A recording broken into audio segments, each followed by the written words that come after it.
Oui, absolument. Et ce ton martial, il n'est pas neuf. Alors, discours de vérité ou discours alarmiste, chacun jugera.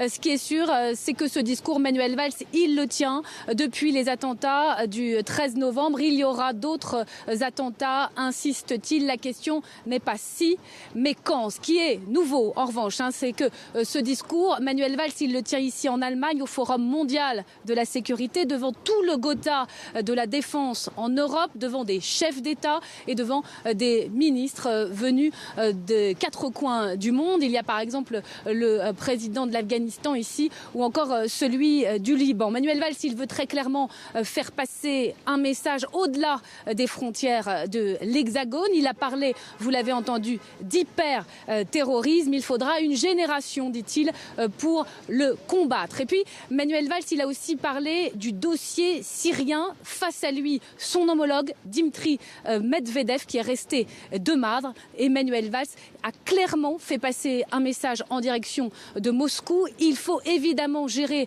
cette équation antiterroriste avec les Russes, mais il faut cesser, a dit Manuel Valls, de bombarder les populations civiles. Discours extrêmement fraîchement accueilli par Dimitri Medvedev, qui a aussitôt rappelé à son homologue français qu'à ce stade, il n'y avait aucune preuve que Moscou bombardait des civils et qu'à Alep, par exemple, il y avait parmi des rebelles des terroristes. Donc la tension entre les deux hommes aujourd'hui à Munich.